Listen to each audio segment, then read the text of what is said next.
Okay, I thought I'd pass on some tips that I've sort of picked up over the years. One of them is the side stand or kickstand switch, which means you can't start the bike once it's in gear. And I'll give you a demo of this. So I'll start the bike up.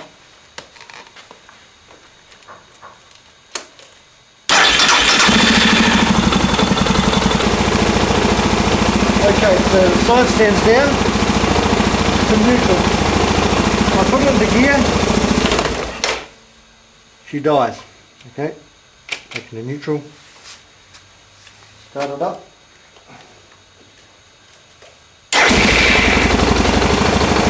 Side stand up, here's your switch here, side stand into gear, fine. What happens when you're doing 160 clicks on the motorway or something? This can start wobbling around. And she dies. So what we want to do is eliminate this switch out of the system.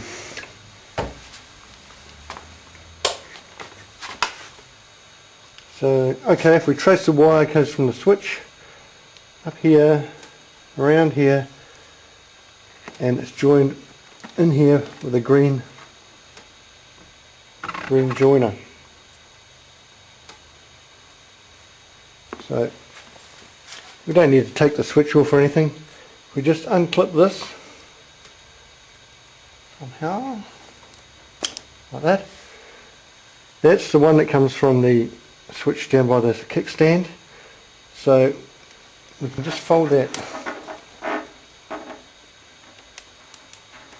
Loosen that zip tie bit. Put it back under there.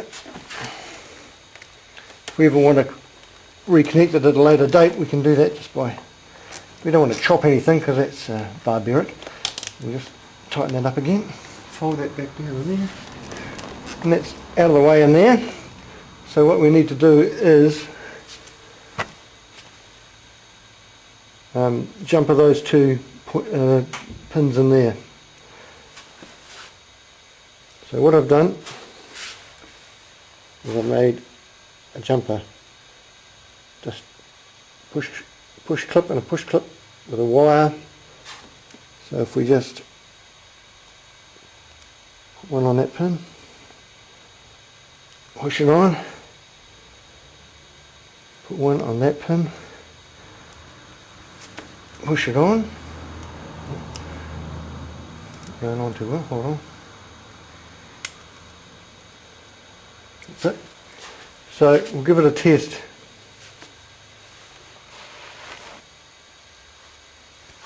So once again we'll start the bike.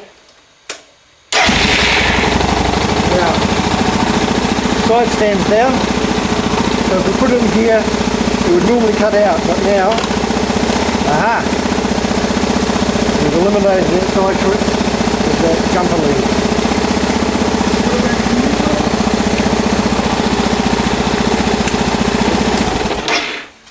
So now you won't get that cutting out as you're travelling along over bumpy roads or on your adventure trip. So there you go, so we'll just tape that up. Okay, so we'll just make sure they're firm.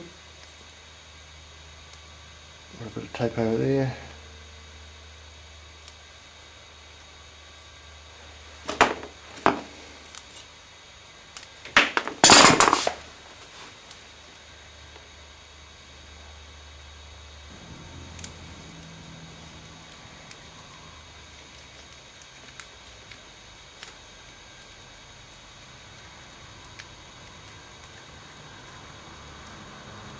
Okay.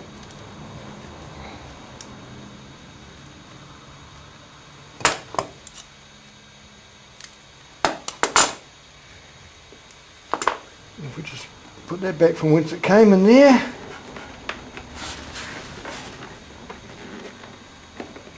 Out of the way. Do one more test, make sure it's all happy.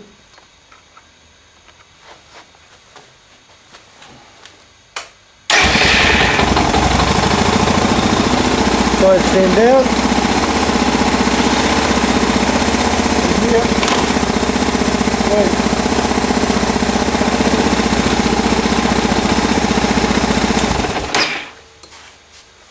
So that's tip number 1.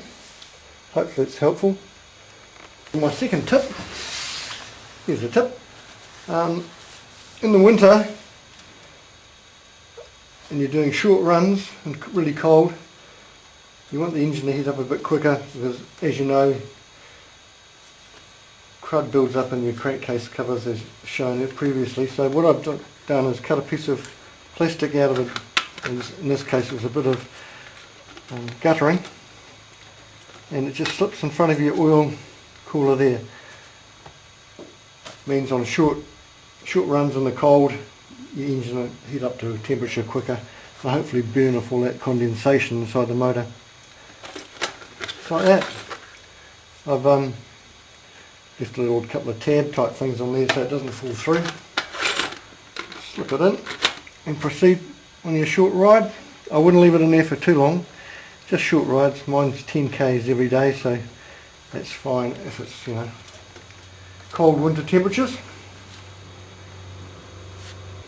Okay, for my third tip, I noticed a while ago that it was chamfering on that loom, part of the wiring loom down there. So what I did is I cut a bit of plastic out and zip tied it to that loom, so that stops the chamfering on the fork stanchion there. Just thought I'd pass that one on. There you go, thanks. But first you have to find it isn't like... Hey? You have to need a curtain, and then you can close you, and then you have to let then you can stay.